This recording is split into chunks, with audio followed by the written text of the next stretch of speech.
എല്ലാവർക്കും മലയാളി അടുക്കള എന്ന യൂട്യൂബ് ചാനലിലേക്ക് സ്വാഗതം. ഇറച്ചി കഴുകി വൃത്തിയാക്കി എടുത്ത് വേവിച്ച് വെച്ചേക്കുകയാണ്. ഇതിനകത്ത് നമുക്ക് മസാല ചേർത്ത് കൊടുക്കാം. ഒരു മഞ്ഞൾപ്പൊടി,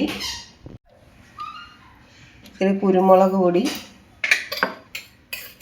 ഉപ്പ് കുറച്ച് ചേർത്താൽ മതി. ഇതിനകത്ത് ഒരു ഉപ്പിൻ്റെ ഒരംശം ഉണ്ട്. അത് ചേർത്തൊന്ന് മിക്സ് ചെയ്ത് വെച്ചേക്കാം.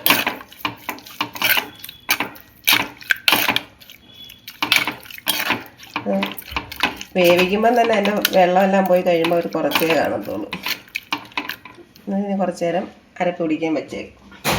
കത്തിരിക്ക വട്ടത്തിൽ അരിഞ്ഞ് വെച്ചേക്കുന്നുണ്ട്. ഇത് നമുക്ക് ഫ്രൈ ചെയ്യാൻ എടുക്കാം. അതിനായിട്ട് മഞ്ഞൾപ്പൊടി, മുളക് പൊടി, ഉപ്പ്, ഒരു ലേശം വെളിച്ചെണ്ണ ഇത്രയും ചേർത്തിട്ടുണ്ട്. അത് നമുക്ക് മിക്സ് ചെയ്ത് അതിട്ട് അരപ്പ് വരട്ടാം. അരപ്പ് റെഡി ആയിട്ടുണ്ട്. ഇനി നമുക്ക് കത്തിരിക്ക ഓരോന്ന് ഇട്ട് കൊടുക്കാം. മീനൊക്കെ ഫ്രൈ ചെയ്യുന്ന കണക്ക് തന്നെ അരപ്പ് തേച്ച് കുരുമുളക് പൊടി ചേർക്കത്തില്ല. കുറച്ച് നേരം മാറ്റി വെച്ചിട്ട് കുറച്ച് എണ്ണ ഒഴിച്ച് നമുക്ക് ഫ്രൈ ചെയ്തെടുക്കാം. കുട്ടികൾക്ക് സ്കൂളിൽ കൊടുത്തു വിടാനൊക്കെ നല്ലതാണിത്. എരി കുറച്ച് ചെയ്താൽ മതി.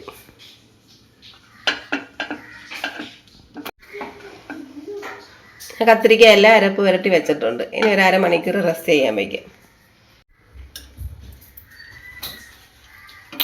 ഇന്ന് ബ്രേക്ക്ഫാസ്റ്റിന് റവക്കുറുക്കാണ്. ഇന്ന് രാവിലെ അല്ലാതെ ഒന്നും ഉണ്ടാക്കിയില്ല. ഇന്ന് റവക്കുറുക്ക് ചെയ്യാമെന്ന് വിചാരിച്ചു. പാൻ അടുപ്പത്ത് വെച്ച് നമുക്ക് വെളിച്ചെണ്ണ ഒഴിച്ചു കൊടുക്കാം കത്തിരിക്ക ഫ്രൈ ചെയ്യാൻ. എണ്ണ ചൂടായിട്ട് നമുക്കിനി ഓരോന്നായിട്ട് ഇട്ട് കൊടുക്കാം. ഫിഷ് ഫ്രൈ ചെയ്യുന്ന കണക്ക് തന്നെ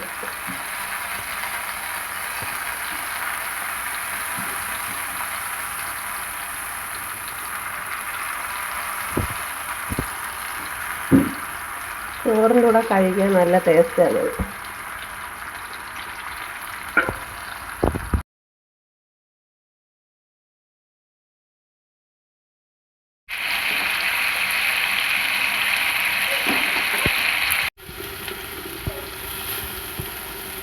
ഒരു സൈഡ് മൂത്തിട്ടുണ്ട്. ഇനി നമുക്ക് തിരിച്ചിട്ട് കൊടുക്കാം.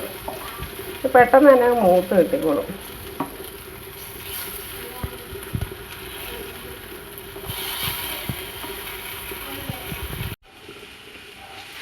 നമുക്ക് മുരിങ്ങ ഇറച്ചി റെഡിയാക്കാം.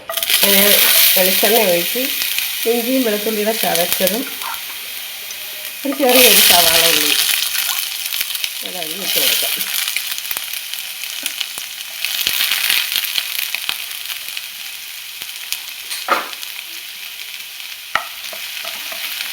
ഉപ്പ് ചേർക്കണ്ട. മുരിങ്ങ ഇറച്ചി നേരത്തെ വേവിച്ചിട്ട് ഉപ്പ് ചേർത്തായിട്ടുണ്ടായിരുന്നു. വേവിച്ചപ്പോൾ അല്ല അരപ്പ് പുരട്ടിയപ്പോൾ ഉപ്പ് ചേർത്തിട്ടുണ്ടായിരുന്നു. കുറച്ച് കറിവേപ്പില ചേർത്ത് കൊടുക്കും. നല്ലോണം ഒന്ന് വാടട്ടെ. സവാള ഉള്ളി അങ്ങനെ കുറച്ച് വഴന്ന് വന്നിട്ടുണ്ട്. നമുക്കത് സൈഡിലോട്ട് മാറ്റി വെച്ചിട്ട് മുരിങ്ങ ഇറച്ചി സൈഡിൽ ചേർത്ത് കൊടുക്കാം. ഇത് ക്ലീൻ ചെയ്യുമ്പോൾ ഇതിനകത്തൊരു ഓട്ടിയുണ്ട്. അത് നല്ലോണം ഓരോന്നെടുത്ത് വേണം ക്ലീൻ ചെയ്യാൻ. ആ ഓട്ടി ഇരിക്കരുത്. ചെറുതായിട്ടൊന്ന് ഇളക്കി കൊടുക്കുക. അപ്പോൾ ഒരു സൈഡിൽ സവാള ഉള്ളിയും വഴന്തോളും, ഈ സൈഡിൽ ഇത് മൂത്തോളും. എന്നിട്ട് പിന്നെ നമുക്ക് മിക്സ് ചെയ്ത് ചെറിയ തീയിൽ വെച്ച് മൂപ്പിച്ചെടുക്കും.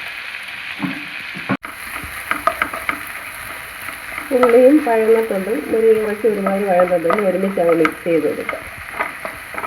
ഇനി സിമ്മിലിട്ട് ഒരു 5-10 മിനിറ്റ് ആകുമ്പോൾ നല്ല മൂത്ത് കിട്ടും. ഇങ്ങനെ വേണമെങ്കിൽ ഇങ്ങനെ എടുക്കാം. നല്ല മുരിങ്ങ വേണമെങ്കിൽ ഒരു 10 മിനിറ്റ് ചെറിയ തീയിലിട്ട് മൂപ്പിച്ചെടുക്കാം. മൂപ്പിച്ചെടുത്താൽ കുറച്ചേ കാണത്തുള്ളൂ.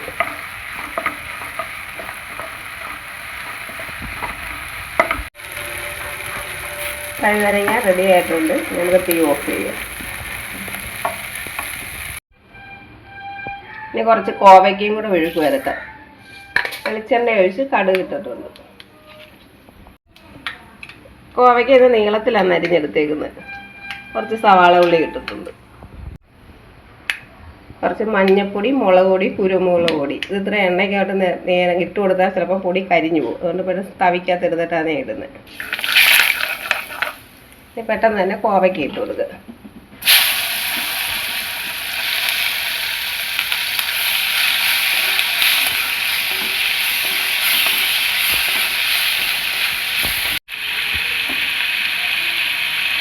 കുറച്ച് ഉപ്പുകൂടി ഇട്ട് കൊടുക്കുക. ഇതിനൊന്നും പരലുപ്പിടത്തില്ല. പരലുപ്പ് മെഴുക്ക് വരട്ടാൻ ഇട്ട് കഴിഞ്ഞാൽ അത് അതുപോലെ തന്നെ കിടക്കും, ഉപ്പും പിടിക്കത്തില്ല.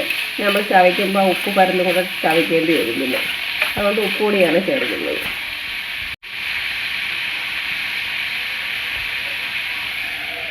ഇനി അടച്ച് വെച്ച് ചെറിയ തീയിൽ കിടന്ന് മൂക്കണം. അത് നമുക്ക് ഉച്ചയൂണ് വിളമ്പാം. ആദ്യം ചോറിട്ട് കൊടുക്കും.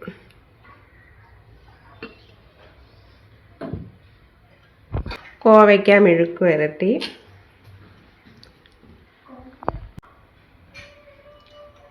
കത്തിരിക്ക മെഴുക്ക് വരട്ടി,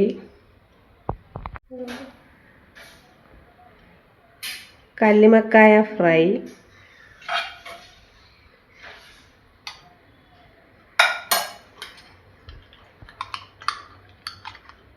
മാങ്ങ അച്ചാറ്,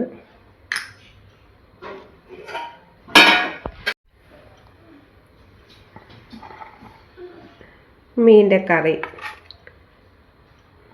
മീൻ എടുത്തിട്ടില്ല, മീൻ്റെ കറി. വീഡിയോ ഇഷ്ടപ്പെട്ടാൽ സബ്സ്ക്രൈബ് ചെയ്യുകയും സപ്പോർട്ട് ചെയ്യുകയും ഷെയർ ചെയ്യുകയും ചെയ്യണേ കൂട്ടുകാർ.